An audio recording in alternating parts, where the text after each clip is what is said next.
Hello and welcome to today's webinar, Marketing Your Financial Planning Practice During COVID-19.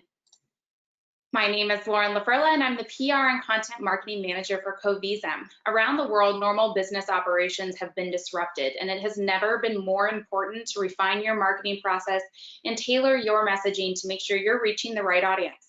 Today, you will learn how to adjust your marketing and reach your prospects during this time of change and uncertainty. So I'd like to start today by introducing our panel. First, we have Courtney McQuaid. Courtney is a recognized social media expert. She has over 20 years of experience at asset management firms, RIAs, and several of Wall Street's largest banks. She began her career in the trenches, spending a decade as a sales assistant and branch administrator at major wirehouses, and then in advisor technology training and social media marketing. Courtney creates and implements transformative compliant social media strategies to teach individuals and organizations how to reach their target audiences and uncover untapped opportunities through social media. She builds confidence in her clients and counsels them through the awkward and emotional vulnerabilities that can come with posting on social media, always finding ways with a bespoke strategy to inspire and encourage growth. You can follow her on Twitter at Court McQuaid and connect with her on LinkedIn. Then we have Samantha Russell. Samantha is the Chief Marketing and Business Development Officer at 20/10, the fastest growing digital marketing platform for financial advisors. Samantha supports this growth by amplifying 20/10's brand presence and setting its inbound marketing strategy to drive awareness and demand for all its digital communication, marketing, and lead generation products. An industry-leading content creator and speaker, Samantha holds a BS in Communications from Miami University. And last but not least, we have our very own Katie Godbout. Katie Godbout is the Vice President of Sales and Marketing for Covism. As a member of Covism's executive leadership team, she believes that communication strategy has a major impact on business success. Katie is a strategic communicator who started in sales and now has over 13 years of marketing experience. She's done crisis management for a national nonprofit organization, oversaw all marketing and communication efforts at a multi-million-dollar healthcare market research firm, and has extensive knowledge in creating strategic sales enablement processes. Katie has presented at industry events for the Public Relations Society of America and the American Marketing Association. In addition, Katie founded her own strategic marketing consulting company. As I previously mentioned, our topic today is marketing your financial planning practice during COVID-19. In your webinar console, you should see a box marked questions. If you have a question, you can please type it in the box and we will address your questions at the end of the presentation. Thank you for attending and we'll get started. So I'd like to start today just with a quick poll to see where everyone kind of is with their marketing strategy. So here you'll see our options. Yes, are you struggling to market your practice right now? Select one of the following. Yes, what I did before isn't working. Yes, I don't know how to start. I'm not struggling, but my marketing could use some improvements. Or no, my marketing strategy is gold. Give you a few more minutes here.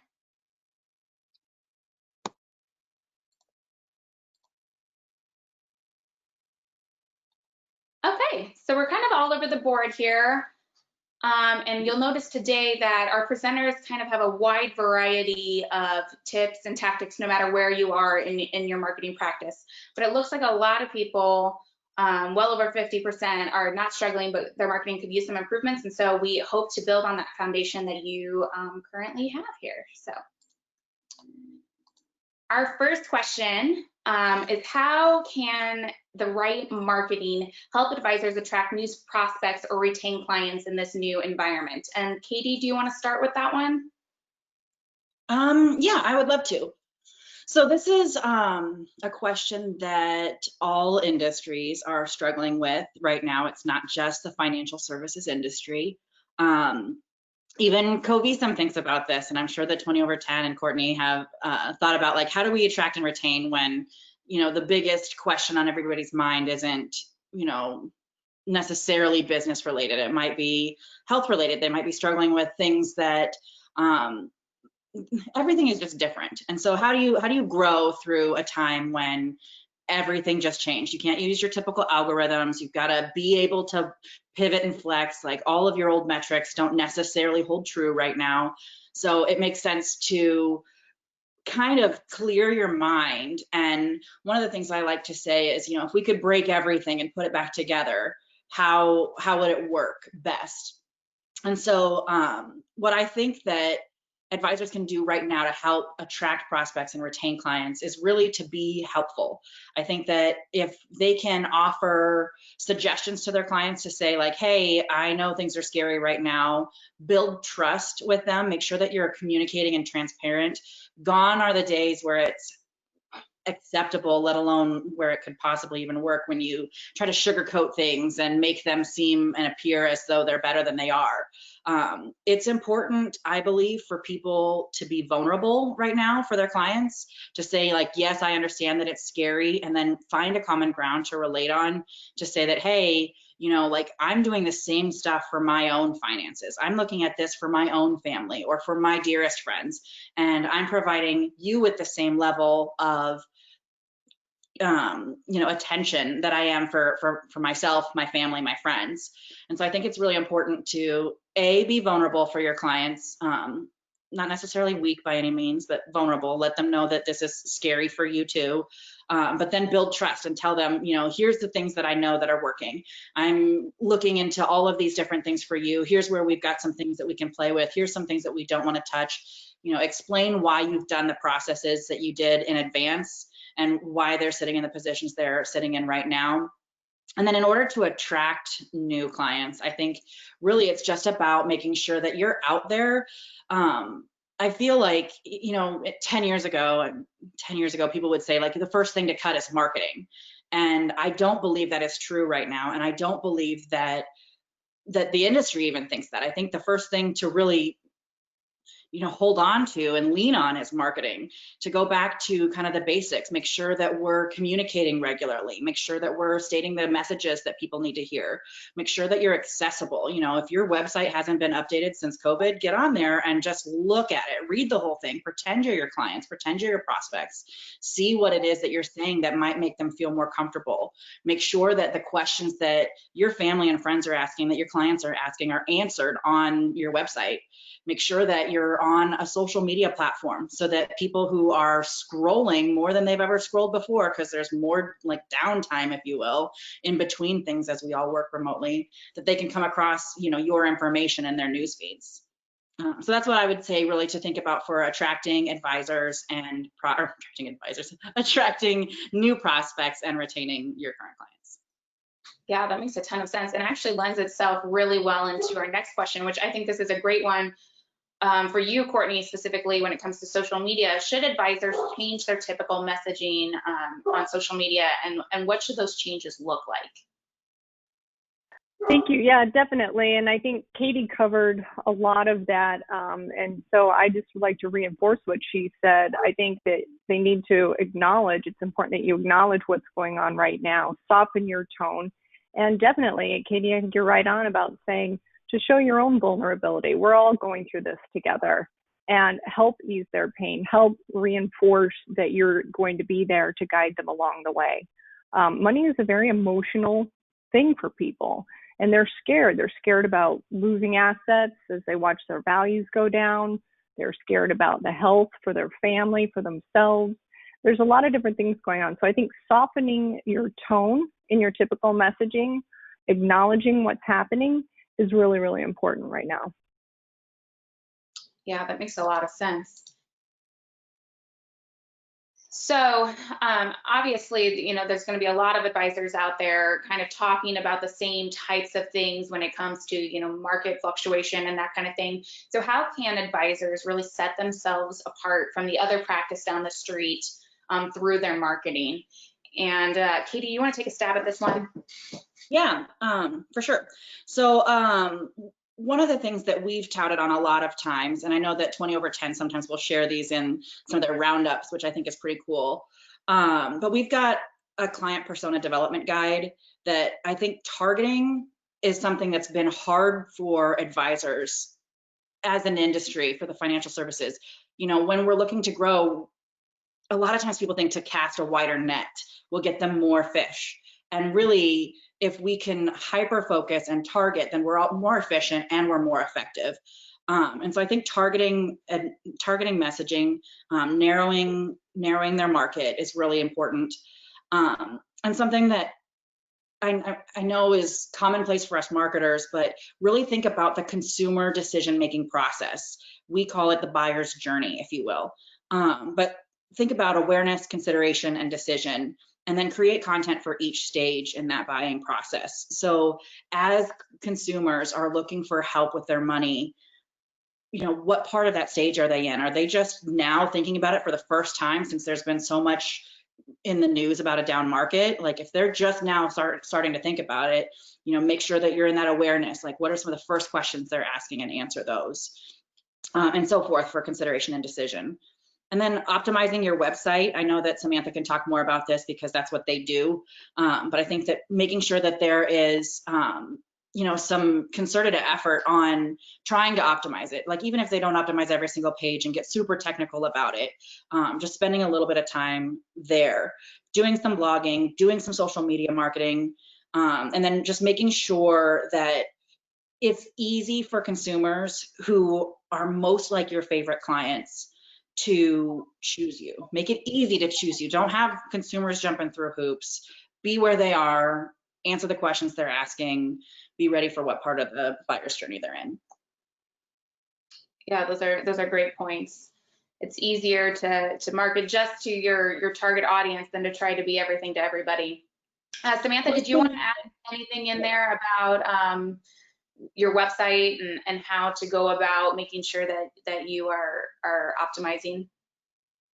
Yeah, so when we think about when somebody, how someone finds an advisor today, back in 2018, the Bank of New York, Mellon, and Pershing put out a study, and they found that by and large, 41% of people, when they were investigating an advisor to hire, were just going to Google. So there's been this misconception in our industry that all business comes from referrals. And it's what I like to call the digital referral shift is where we're at now. So yes, people still get names of advisors from their friends and their colleagues, but instead of just picking up the phone and calling all 5 of those people, what do? They go online, they go to the search engine, and they Google those names. So they may land on your LinkedIn profile, they may land on your website, whatever it is that they're finding when they search your name or your company name, that is going to be the first impression they have of your firm. Not when they pick up the phone to call you, but what they find when they Google your name. So if you don't like what your website says, if you don't think it articulates exactly the value proposition you have for someone versus the firm down the street, then you need to update that ASAP, because there is a whole swath of potential clients that are Googling you, seeing that website, and choosing not to book on your calendar or call you based upon what they found, right? So that is a really critical way to think about, again, that buyer's journey of how someone is going to discover you and interact with you and the first impression that they're going to get. I always say, we have so many financial advisors who spend so much money on their office, the clothes they wear, the car they drive, all of these things, because they know that first impressions matter. But then their website looks like it was developed in 1994 and never updated. And it says, taking you to financial freedom. And there's 2 old people in a car going over the Golden Gate Bridge. And they have the same articles as 20,000 other advisors out there. And they've paid no attention to their website, right? You wouldn't show up to a client meeting in your pajamas, yet their website is out there for all intents and purposes in its pajamas. So if you want to differentiate yourself, you really need to think about the first impressions that your digital presence is creating. And the best tip I can give you is at least update the homepage of your website ASAP. A lot of people won't even make it past that. So you don't need to do a whole website overhaul in the beginning if you're trying to do something quick. Update your homepage, get a beautiful image that reinforces who you work with, the type of clients you work with, and create copy on your homepage that is what we call problem solution copy. So what is the problem that typical clients like yours have, and what is the solution that you offer to that problem? That is great advice, and like a great first step. I mean, a whole website can seem so daunting, but if you just start with just the homepage, then it's a little bit easier to tackle. And I love that you don't want your website showing up in its pajamas. I'm going to start using that. And this is another a big part of, I know, your own strategy, Samantha, how video can be used to market expertise, and how can advisors use video to do that? Yeah, so I think especially right now, I'm sure all of you on this call have been on more Zoom calls and more video conferences than you've ever been on in your life. And if you think about them, why are they better than a phone call or an email? It's because you can see the other person's face. You can hear their voice. Yes, like you could on the phone, but you can't in an email. But you also pick up on all those nonverbal cues that you don't get in any other form of communication. So the way someone is using their hands, like I am, or the smile that comes with a certain phrase. And that is really important. A lot of studies have proven that the nonverbal communication accounts for about 90% of how we digest a message and interpret it. And so if you want to build rapport and you want to be seen as someone who's likable and approachable, then having either face-to-face interactions or video interactions are crucially important. And if we go back to my earlier point that so many people are going to investigate you before they ever pick up the phone and call you or book a time on your calendar, video allows you to create that first impression and that connection in a much more tangible way, right? They're seeing your face, they're hearing your voice, it's giving them a sense of who you are as a person. And people do not hire an advisor typically for any other reason than they think that that person is trustworthy and someone that they're going to like to work with. And video allows you to convey that much easier. So it can be really daunting, I know, to put yourself on camera and you're stressed about it. I'm going to give in the follow-up resources with everyone a blog post that I wrote about how to get started with video just using your smartphone. Really simple, practical, step-by-step approach where you can use your smartphone, find some good lighting, and record quick videos.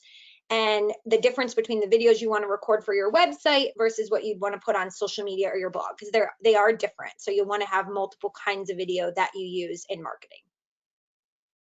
Perfect. Yeah, I think that asset will be really beneficial to our advisors. And I haven't mentioned it yet, but the webinar today is going to be recorded, and I will make sure I send that recording out to all of the attendees. And in addition, I know Katie mentioned earlier the client persona guide. Samantha just mentioned this blog post. I'll make sure I have a list of all those resources that they mentioned available in that follow-up email for you to make it really convenient. Our next question is a great one. So this is perfect and right in Courtney's wheelhouse. Which social channels should advisors use to market their firms to make sure they're reaching the right audience? I feel like every day I hear about a new social channel, but which ones are the ones that advisors should really be using? Well, sometimes it can depend on what their niche is, their niche market, but definitely the top three, and that's Facebook, LinkedIn, and Twitter. A lot of people ask me, well, I don't think, why Twitter? I don't really think that my target audience is on Twitter. Well, first of all, they might be, and you just don't know it. I recently worked with some RIAs that their target audience is doctors, and I had no idea there's a whole medical group. It's not, I don't know what they call it, but there's a lot of doctors that talk back and forth on Twitter. But whether your audience is on there or not, the media is.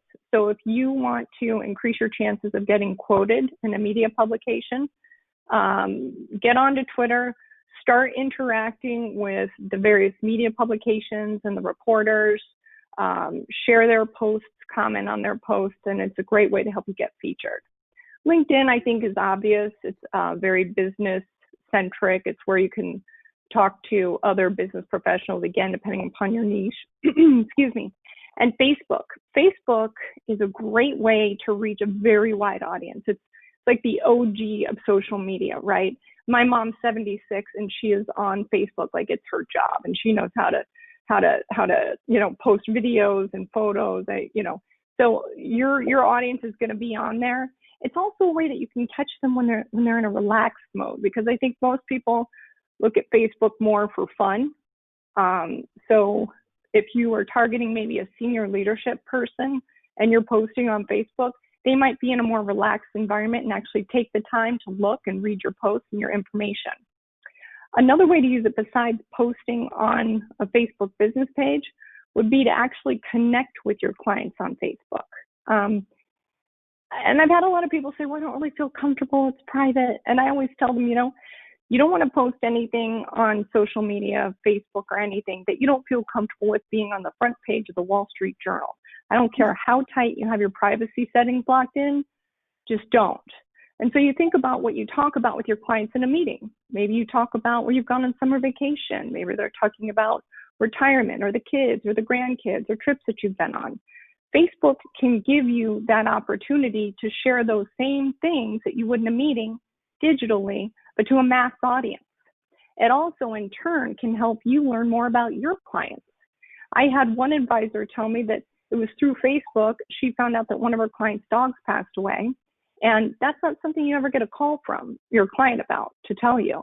So it allowed her to send something to the client and express her condolences and really deepen that existing relationship.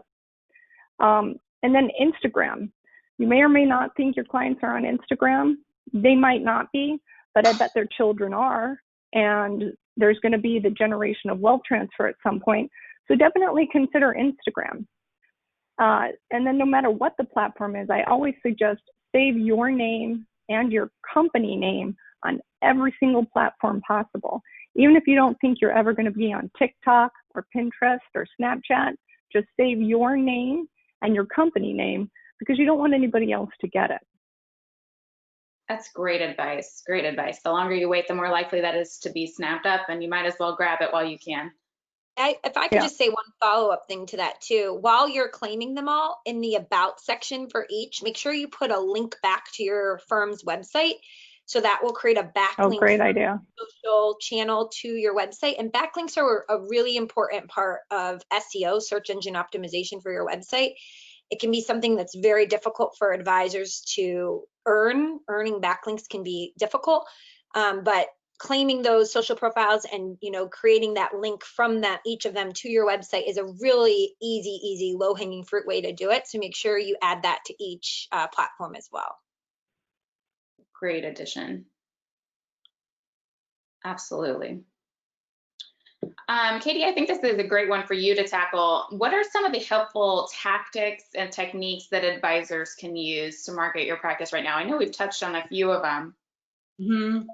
Yeah, so I'll reiterate, the don't go dark, and I think to say some of the stuff to what, Courtney and Samantha are saying, sometimes things like backlinks and social media can be intimidating or overwhelming.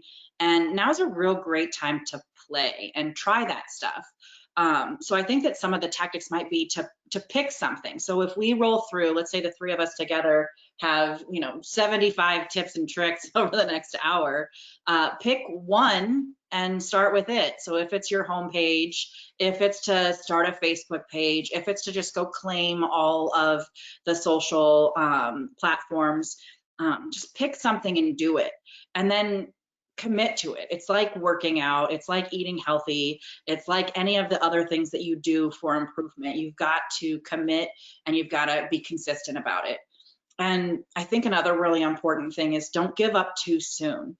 So a lot of times, let's say we didn't lose the 5 pounds in the first 15 days like the people in the infomercial did, then we're done. It doesn't work, that's hopeless. That's how it feels sometimes too if you're an advisor picking up social media advertising for the first time. You put out your ad for your, used to be seminar, now it's a webinar, and nobody comes. And you're like, well, what a waste, I spent all this time trying to do this thing and all the experts said it'll work and nobody came. Well, commit to trying it 5 times. You know what I mean? 5 times. It's kind of like the, just work out for 15 minutes. And by the time that you invest the 15 minutes in it, you might as well do the full 45 to an hour. Same with if you're going to put an event on Facebook, like a seminar turned webinar, your first one and done is not going to get you, it's not going to shift the world, especially right now when everything's happening via webinar. But do continue to try enough times that, you can ask somebody for some feedback. If you get 2 or 3 people on your first or second webinar, follow up with each one of them personally. There's 2 or 3 of them. You've got time for that and say, hey, what worked, what didn't work? How can I do better? And then also make sure that you follow through on what it is that you told them you were going to do. So that's really, I think, some tactics to really just invest in it. mostly from a time perspective right now, but also it takes some dollars. Marketing is not free.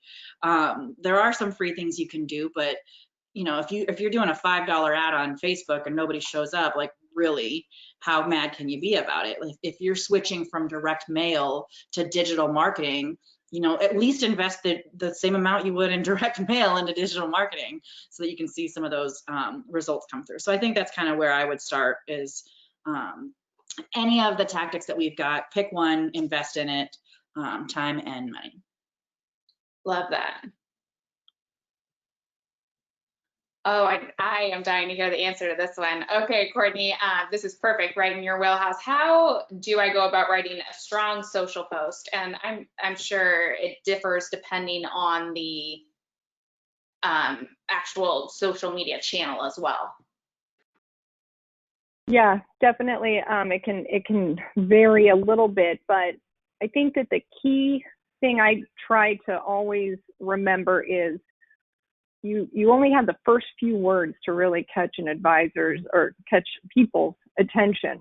There's so much. I mean, people are scrolling, which is why video stands out. The movement of the video can catch your eye. So there's even more text that people are scrolling through and reading. And you maybe just have the first few words. So put the main point, the meat, if you will, of whatever you're posting at the very beginning. Sometimes I see people begin with, last week I had the pleasure of speaking with da da da da da, and you've already lost everybody. So I think it's key to try and put the valuable part that people are going to be interested in at the very beginning. That's great advice.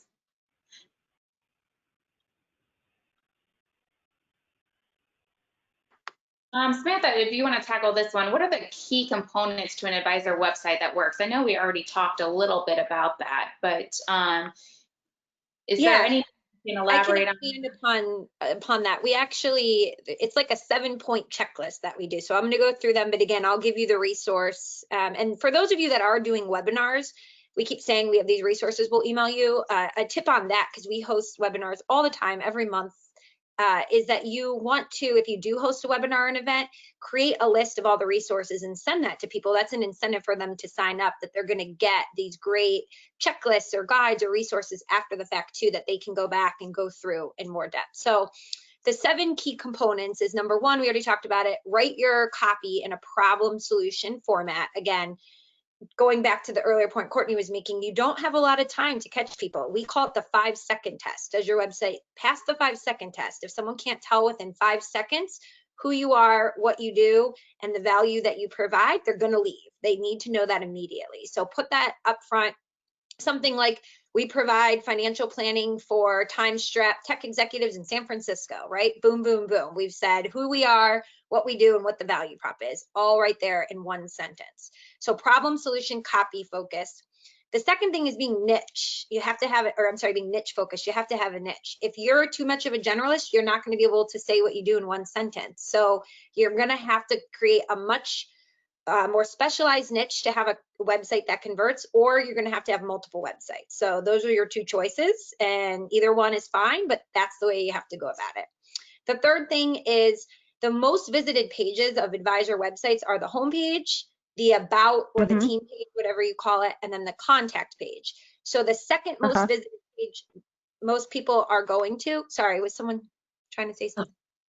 Oh, okay, is your about page. I see all of these team about bio pages that have no personality whatsoever. You want to not just say where you went to college and what you've studied, but again, try to make connection and build rapport with people. So pay good attention to that page. Talk about what hobbies you like to do, share, what you and your family like to do on the weekends, whatever it is, something that can help build connection. And then you want to make sure you have a calendar link. So there's a high correlation between getting new bookings on your calendar and actually letting people just book directly. Don't make them jump through a million hoops to fill out a form and email you and go back and forth. Just let them book on your calendar directly. You can build in some controls so that you can vet people, like make them book 5 days out in advance so you can get any spam off of there. but our research has found a direct correlation between the number of converted website visitors you have and having a calendar link on your website. And then the fifth one is make sure that it's SEO optimized. People cannot find you if they cannot find you. So make sure that they are able to find you through SEO best practices. And then you want to update your website at least 2 times a month with original content. So a blog post, a video, a podcast, something to keep it fresh in the eyes of Google. And also when someone is coming to check you out, they can see very recent thought leadership you've shared. Content really is king, and people want to know, what did this person know about this subject? So share that at least twice a month on your website. And then number 7, incorporate video. Make sure you have some video on there so that you can cut through the barrier and connect and build rapport with prospects checking you out. All great, great tips. And like Samantha mentioned, she does have that checklist that I will include with the materials, like the tip we suggested to send out to you after the webinar. So we will make sure we get that over to you in an email. Next question we have is for Courtney. How do I find the content to post and engage with on social media? There is so much out there. There is a lot out there. And of course, you want to be posting your own content that Samantha was talking about, that you're posting on your blog twice a month. But what can you do to post in between your own personal posts? You can sign up for the e-newsletters that give you information about the current markets or what's happening in your particular niche markets area, and make it part of your daily routine every morning as you're reading. I'm sure everybody in the morning reads something, whether it's your email or scrolling through your social media. Make it part of your daily routine to find something of value, something that you can share your comments on with your clients. I've seen advisors include in their weekly or biweekly emails articles that they've found that they like, that they just want to share. And you can post those on your social media as well and share your thoughts. Also, it will help as well as if you tag that media publication and the journalist, so that again, from that side of it, they get to know you and they may start calling you for quotes for their content that they're writing. Those are great, great tips. I know we've seen a lot of luck with that. When you tag this particular journalist, it's, you know, it's almost like a pat on the back, and you know, you're giving them credit, and that is great for building relationships with the media. Great tip there. Yeah. What marketing skills should an advisor work on, and what should they outsource? Katie, this is a great question for you. There's a lot to tackle here. Which skills are worth taking the time, and which ones should they just hire out for? This is actually a really fun question. I get this question. So our primary audience is advisors, obviously, and they all the time ask me, like, who should they hire? If they're going to hire one person, you know, who would they hire? And a lot of times people think that they should grab somebody right out of college who is cheap and, you know, maybe gets it with like the social and stuff like that. But I feel like that's an untrue common misconception about who is good at marketing. I'll tell you, people with experience are worth paying the money that it costs to have somebody who knows what they're doing. So if I were an advisor and I was going to hire only one person for my small RIA, I would likely hire a senior strategist or something like that, who I could communicate all of the things that are important from a business perspective to my company to that person. And then I would have them manage an outsourced firm or more than one. Because when you outsource something, depending on what the firm is, you get all their people or whatever people it is that you need, not somebody who's just good at one thing. Generalists are really great for this type of thing because they can come in and do little parts in between certain things. But you know, if you hire somebody because you think they'll be good at social media, they'll probably be really good at social media, but maybe terrible at crafting the messages they put on social media or conveying what the business really does. And maybe they're just sharing, you know, like Mindful Monday posts all the time, which are fun to scroll through and okay to look at. But sometimes you also have to share, you know, what it is that you do and how you help. Maybe there's a case study to say that, hey, you know, instead of just putting somebody else's meme up for my Mindful Monday, I'm going to put a real story that happened in my firm about how we were mindful with somebody's money, and now they've achieved their goals, and explain what the goal is so that people can relate to that a little bit. But my opinion, and again, I think there's opinions all over the board on this, is that I would hire somebody who's got a little bit more experience, not somebody fresh out of college, because the people who are fresh out of college are real great if you've got somebody who can train them. But if you're not good at marketing and you're hiring somebody who you need to be good at marketing, then you want somebody who's already got history in improving that. Otherwise, whatever you train a person, you know, they're only going to be as good as you are. And so I would suggest to hire one person who's a strategist, a generalist, and then have enough budget to outsource a firm. Yeah, that makes a lot of sense. Perfect. I think a lot of us have these same feelings. So this is a great question for Courtney. I'm new to posting on social media. How do I overcome the feelings of awkwardness and vulnerability? Yeah, I get this a lot. I call it my social media therapy sessions, because it turns into that. There's actually a few people that I just started working with during this quarantine who had never been on social media prior, and they realized, you know, this is the way that I'm going to be able to connect with people, my clients. They're already successful, never really needed it in the past, but now are finding that they want to, but you know, they feel weird, they feel awkward, they feel vulnerable. And it was funny because last year, I've always been so focused on my clients' social media and posting for them that I let my personal social media go. And then last year, I made a vow that I would start to get more active on Twitter and start to post. And I went to post something, and all of a sudden, I felt weird. I felt vulnerable, and I wondered, oh, are they going to think that this is silly, or is this good? And I went through all those feelings brand new. And so when I talk to people about this, we talk about the fact that it's very real. It's not weird. It's not embarrassing, and just how to frame your view when you're posting on social media. So I always ask, well, when you meet with your clients, what questions do they typically ask you? And how do you respond? It's just a matter of moving that live conversation over digitally to social media. And social media is just that, it's social. So you should be able to have that conversation on the digital platform and not feel like it's that much different. And just doing it more and more, you begin to find more of a comfort level. Sometimes it works. There's people I know on social media that post and they have a lot of followers, and then they post something, it just goes into a black hole. They don't get any engagement, any likes, or any comments. That can happen sometimes. So to Katie's point, you know, you have to be consistent and make a commitment and continue to do it.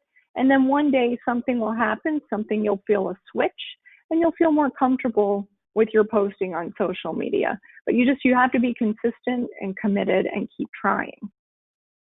That's a great point. I love your tip there about how these are the conversations you're having anyway with your clients. You're just moving them online and to where your clients are now, which is on social media.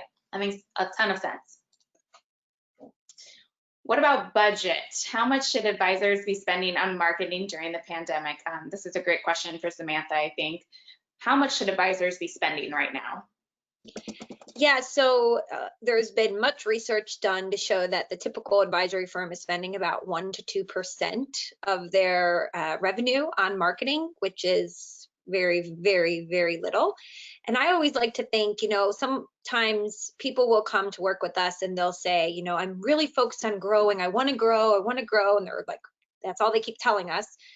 But then when we talk about what a realistic budget is to hit those growth goals, they recoil and they're like, well, that's just too much. You know, like anything else in life, if you want to lose weight and get fit, you have to put time in at the gym. If, you know, you want to raise kids that have good values and are smart and are focused on academics, you got to spend time investing them. The exact same thing is true of marketing. If you want to have marketing that's successful, you need to either put time or money or both into it. So the good thing about marketing is a lot of things can be free from a cost perspective, but there's the time element of it. You need to have either someone on your team who can do it, or you yourself need to do it. And so there's a time value of money there, right? So content is the biggest part of all marketing right now. Creating the videos, writing the blog posts, putting the newsletters together. And you can use free tools. You can record videos on your smartphone. You can use a free MailChimp account. You can blog for free, but guess what? It's going to take a lot of time to do all of that. And you're either going to have to pay someone to do it, or you yourself are going to do it. So what we find, the typical, what we call growth-oriented advisory firm spending, is in the 5 to 10% range. So if you have about $250,000, let's say, in revenue, a 5% budget would be $12,500. That's like a good figure to give you a sense of what that is. So let's play with that number for a second. If you're going to spend $12,500 on marketing, what kind of cost might you be covering? So you spend maybe $1,000 or so on your website hosting, compliance, archiving, making sure that it meets all of the FINRA 17A-4 requirements. You will spend, before COVID, maybe about $2,000 or so a year on events. Right now, you could reallocate that towards something. Maybe $2,500 a year or so on ads. And then we'll see people spend, right now, they're moving some of that event money towards outsourcing more content. But typically, we saw people spending about $2,000 to $2,500 on custom content. And then one thing that you can buy that can be very valuable is some different tools to help you automate all these processes, so that you don't need to, log into 10 different places and manage everything, that you can set it up so that when someone becomes a lead on one account, that they're automatically put in your CRM, and an email is sent to them and welcoming them to your email list. So about 5 to 10% is where we see, again, growth-oriented firms living in terms of how much they're allocating towards budget. Great, super helpful. Oh, this is a great question. Courtney, do you want to tackle this one? What is the correct way to use hashtags? Yeah, definitely. Well, the number one rule in hashtags, I always say, is do your due diligence. Before you use a hashtag on any platform, if it's a hashtag you haven't used before, run a search on it using the search feature in whichever platform that you're on to make sure it means what you think it means. Because I'll never forget when I almost broke my own rule when I was working for an asset management company. I was about to tweet something about their MLPs, and I was going to use hashtag MLP, thinking, oh, what else could it possibly mean? Well, thank God I waited a second and ran a search, because turns out MLP actually means My Little Pony to everybody else outside of the finance world. So that would not have been the right hashtag to use. But the other thing to keep in mind too is it can vary per platform. So hashtags on Instagram might be different versus LinkedIn. And on Twitter, people are moving away from using hashtags, which is kind of ironic because Twitter is the platform that created the hashtag concept in the first place. But you've probably noticed on LinkedIn and Instagram, you can now follow certain hashtags. Twitter just came out with that feature, but instead of following hashtags, you're following topics. Everything in Twitter is keyword searchable. So I rarely use hashtags anymore now unless they're a custom hashtag. Say if I'm at an event, Inside ETFs, we were just there in January, so we used hashtag Inside ETFs on all of our Twitter posts for that. Or if it's a custom hashtag for your company. So for Citywire, we use hashtag Citywire RIA. But really on Twitter, I'm moving away from it, especially because the character count is limited and sometimes it can look messy. So LinkedIn, Instagram, those are the two where I would say use your hashtags the most, but use them wisely. Do your research and think about, is this a hashtag my target audience would follow? I wouldn't use one just like, oh, hashtag productivity because it's a productivity tip. Is that a hashtag that you actually think your target audience is going to follow or look at? Because that's going to be the trick. The other part about hashtags, and this is just my personal preference, but I would say try to push them down to the bottom of your post, sort of like an addendum, to keep it clean so that whatever your copy is within the main post, it looks clean and it's clear and it's easy to read. Yeah, those are great, great tips. Don't just hashtag willy-nilly. and doing that research ahead of time. Don't want any My Little Pony hashtags going on there. Yeah. Yeah. How can advisors position themselves for growth given the current economic conditions? Katie, do you want to take a stab at this one? Sure. I feel like we've answered this. I think it really just goes back to the same stuff we've already kind of said about making sure that your website is current. Like randomly I decided I want a puppy and I started Googling places that I could get a puppy from.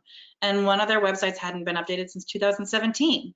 And like, I can tell. And I think that, your clients and prospects can tell if you haven't updated your website since 2017 or 2009 or 1999. So I think that positioning yourself for growth right now is really about playing the long game. So, you've got to understand that people will do their research right now. People will be vetting you right now. They'll be considering that consideration stage in the buyer's journey might last a little longer than before, but really start trying to market yourself in a way that, when the end of this pandemic comes, which won't be a hard start and a hard stop,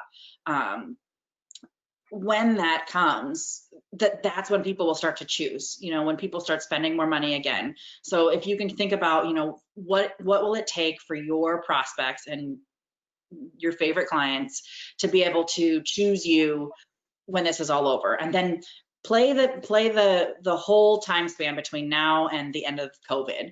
So if it is that we're starting to open up some states now, they're saying that maybe there'll be a resurgence in the fall.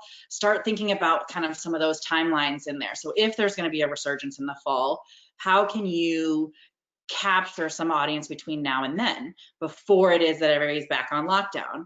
And then if there's a resurgence in the fall and it lasts as long as this one did, how can you be ready again in the spring for when people will start making those decisions again?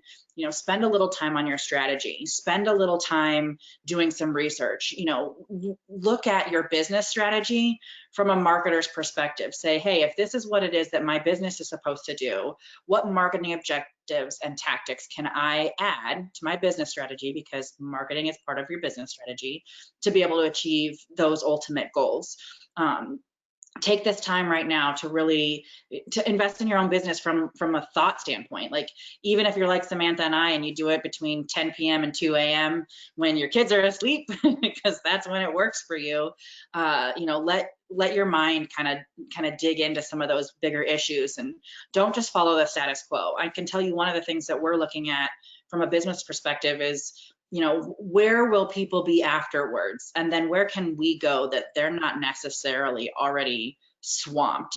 So if it is that, everybody's all of a sudden going to start buying Google ads or whatever, where can I go that doesn't just get buried and I don't spend $1 billion to get, some traction? So I really, if I was going to sum that up, how can advisors position themselves for growth right now? It's work on the long game, work on your strategy, start executing little nibbles of that, test it, see what works. Lauren, you're familiar with me saying this, the gasoline on water thing. Figure out what it is you're going to pour gasoline on and what it is you're going to pour the water on, and, go from there. Great advice. Great advice. What marketing opportunities are advisors overlooking right now? Do you want to take a stab at that one, Courtney? Sure. Yeah. Well, I think there's a lot of advisors that are still resistant to social media. And I think back to the time when, in the .com era, people were trying to decide, do I need a website? Should I do this? And nowadays, if you don't have a website, you're basically not legit, right? And social media is starting to become that way. I know whenever I'm looking at a company, I want to check out their social media posts. I want to learn more about them. People like to do business with people that they feel a commonality with, a certain level of trust with. They connect with a human much more than they're going to connect with a brand. So getting out there on social media, humanizing your brand, letting people see who you are and what you stand for, that's really going to help build trust with potential prospects and deepen your existing relationships. I think Katie and Samantha already mentioned this, but video is the key, especially right now while we're all under quarantine. And even if you feel awkward doing it, give it a shot. Just try it. See how it feels, see how it works, and keep on trying it. But get out there, be active on your social media, post and engage with people, because that's the key, especially now more than ever. If I could just follow up with one quick thing that you made me think of, I don't know, this is like one of those weird tangents, but I think there's a lot of people who are actually looking for an advisor for the first time ever that may not be the type of audience that you've historically worked with. So I'm talking about people in the accumulation stage of wealth that have a lot of their money tied up in 401ks that are employer sponsored plans. And they saw, the volatility in the markets. Everybody tells us there could be a lot more volatility coming as unemployment rates, spike. So there's a lot of people in their 30s, 40s, even early 50s who've never worked with an advisor before, and they are seeing what's happening to their 401k and they're stressed about it and they want to make sure they're well positioned. And so they're looking for advisors. So making it so that you can accommodate those types of people that may have their money tied up in those employer sponsored plans. Maybe you create a subscription model for people like that right now so that you can still work with them and allow them to get to know your firm and get in the door. That is one approach. The other thing is being incredibly transparent about the fees you charge and the value of what you provide. So value is going to be way more important in the months and years that come. If we see unemployment continue to be as high as it is, people are going to want to know that what they're being charged for their advisor, their investment manager, what am I getting for that fee I'm paying? So we still see so many advisors who do not put their fees directly on their website, and that is a big no-no. If you go to a website, you want to know, what am I going to pay for the service that I'm selecting to buy? So there's lots of different ways that you can position your fees. It doesn't need to be a massive grid with all the different ways. You can give ranges, lots of different ways. I'll also include in the resources some examples of great fee pages that we've helped advisors set up. But those two things, think about potentially having a subscription model for people that are looking for an advisor for the first time, and then being transparent with your fees. I think those are two ways that people are overlooking right now that could lead to a lot of growth. Those are fantastic suggestions. I agree completely. And I think that asset will be very, very beneficial to our advisors. So I'll make sure I include that with the resources when I send those out. And that's a good segue into this question. Okay, so the data. There is a ridiculous amount of metrics surrounding marketing and all these plans that you all have been suggesting. Samantha, what are the metrics that advisors really, really need to pay attention to? If there was a handful of metrics, what are the top ones that they should be focused on? I think overall, the number one I pay attention to the most is how many prospects reach out to you, whether it's to book on your calendar, or if you haven't made that really easy, to download the guide that you have, or whatever it is, that are giving you your contact information. So calendar bookings is my number one favorite, because I think that shows that they're interested enough to actually get on your calendar. Now, if we want to be even more specific, we can start to look at how many people land on your website or your landing page and then book a meeting on your calendar, because that will give us what we call the conversion rate. So you could have 100,000 people checking you out online and only 10 people booking a year, and we could really do a lot to boost that conversion rate. So website traffic is one so many people talk about, but if your goal as a firm is only to get 1 or 2 new clients a year, then you don't need that much website traffic to get that. If you're focused on really, really specific niche audience, that you're not going to see a lot of traffic, right? So definitely calendar bookings is my most favorite metric to look at. And then of course, if you're sending emails, you want to look at your open rate. If you're sending email every month or every week and 90% of people are not even opening it, that's a very bad sign, and you shouldn't continue to do what you're doing. So there's some of those metrics that we'd want to look at, but in terms of just, is your marketing a success, the number of meetings that you're getting out of all the activity you're doing would be the one that I would pay the most attention to. Great, that's a great tip. Courtney, this is a great question for you. What are some of the biggest mistakes that advisors make on social media, and what are some of the best practices? Yeah, I actually wrote something about this called 7 Mistakes You Might Be Missing for CityWire, which I can give you the link to that too for later. But, I think that the key here is, is an independent advisor without a big brand behind you. Social media is your key to your credibility and proving yourself a thought leader. So not using it, I think, is one of the biggest mistakes. We just talked about that. But also using it without sitting down and creating a strategy plan. So just like you create a financial plan for your clients, you want to create a social media strategy plan for you and how it's going to fit into your overall marketing plan, like what Katie and Samantha were talking about. It's important to map out your goals, your business reasons behind why you're using the different platforms and how it all fits together, how much money you want to spend, and how much time you're willing to put into it. Another big mistake I see advisors making is posting but not engaging.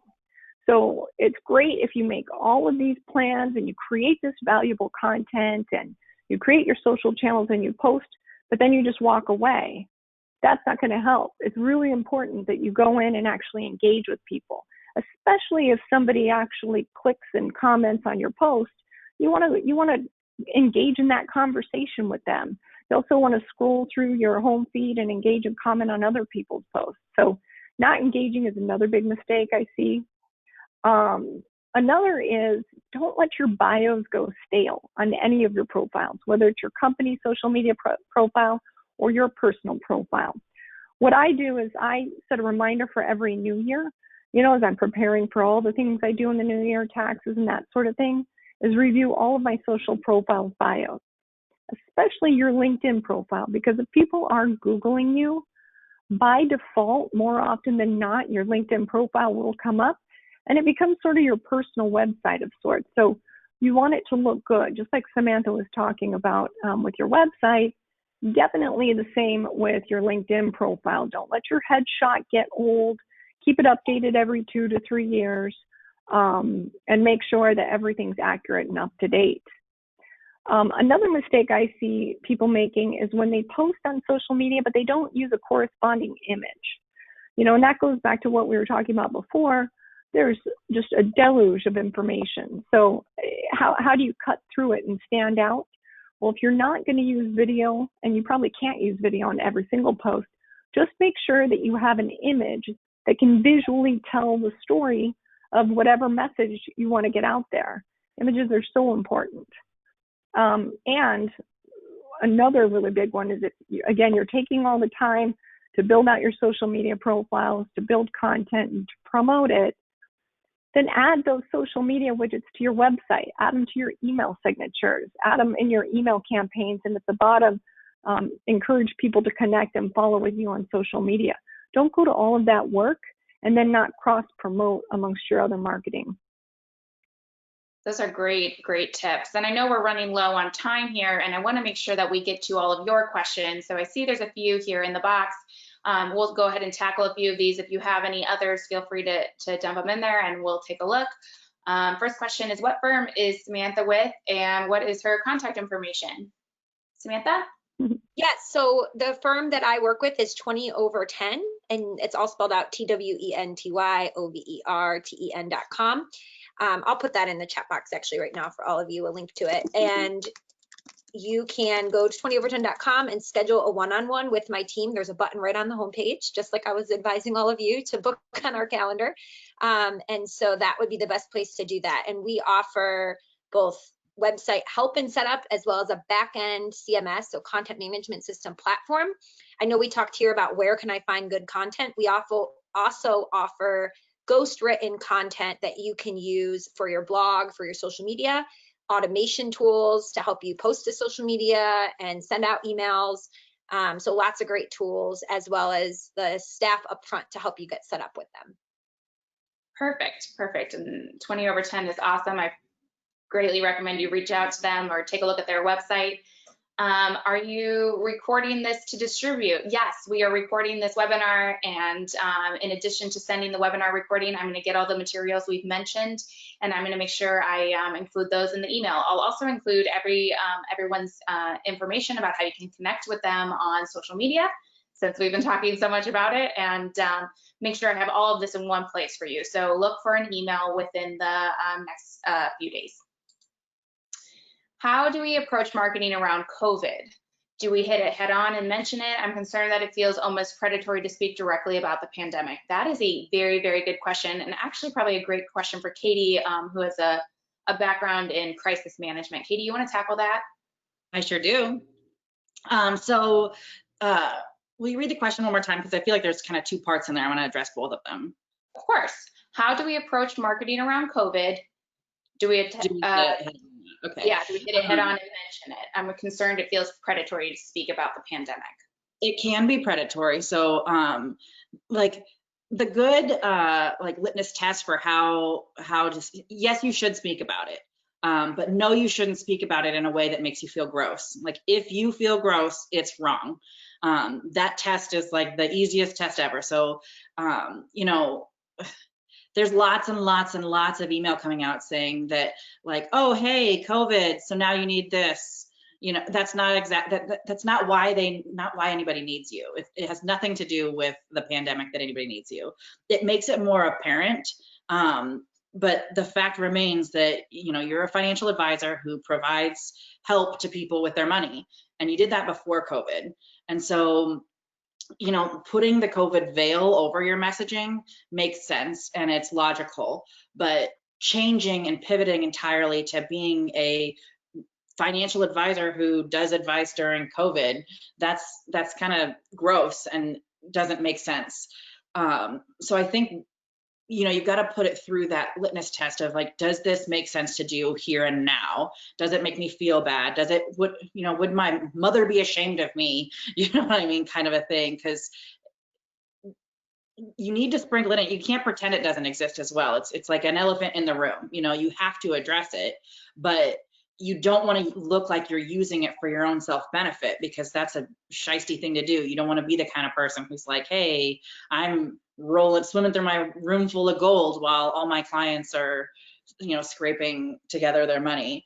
So if there's something that you're doing for free because you know that it's the right thing to do, say that you're doing it for free because you know it's the right thing to do, and then someplace down in your reasons for doing it for free, and the reason that it's the right thing to do is because people can't afford to pay you for, you know, entry level information.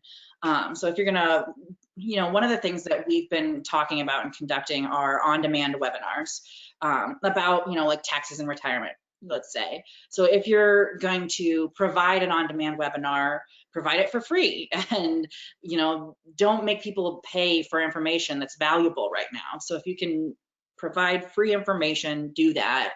If there's part of your service that you can do for free, that you've typically done for free, it's fine to tell people that it's free, you know what I mean? But if there's something that you've typically charged for and now you're doing it for free, you can say that you're doing it for free now because of COVID. It's fine to say that, but don't make that the central part of your message. You know, the central part of your message needs to be around helping people with their money because you're a financial advisor, and what niche is it that you do that for, and what stage of people's life do you do that for, and those types of things. But you don't want to you got to let it pass your own gut test. And if you've got a strict mother or a strict father, let it pass that test too. Can I say one thing? Because someone shared this with me the other day, and I thought it was a genius way to think about it.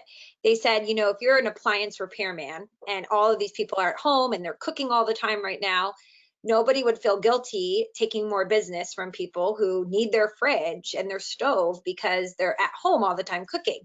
But think of two different ads that appliance person could have. They could have one that says, you know, is your fridge out or your stove broken and you need help right away? Give us a call. You know, still servicing homes during the pandemic. The other ad could say, you need a brand new fridge right now because you need to cook, you know, more than ever. And they're trying to upsell you a better product that you probably actually don't need to spend money on. which one of those two rings very true? And so think of it like that. You know, you're not trying to get people to necessarily spend more money or buy life insurance products at this moment or something like that. That would come across as sleazy. Easy. Yeah. Right, exactly. Right. But I thought like that was a that. good analogy. That you're People open for business. You know, yeah, I think Mhm. that makes sense. I like that. Great tips. People are going to see through you if you're not being genuine in your approach. And so it's always important to be genuine. Oh, thanks, Jack. Great presentation. Each of you are awesome. We really appreciate that. And that's all the time we have today. If we didn't get to your question, feel free to reach out to us. You can find our information on covism.com. And I just want to take a minute to say from the entire Covism team that we hope you and your family are safe, and we look forward to continuing to work with you to make sure that you are able to assist your clients through this really difficult time. So if you have any other questions, go ahead and visit us on covism.com. Look forward to my email with all of the resources and the recording that we mentioned, and I hope you have a great day and you stay safe. Thanks. Bye. Thank you. Bye.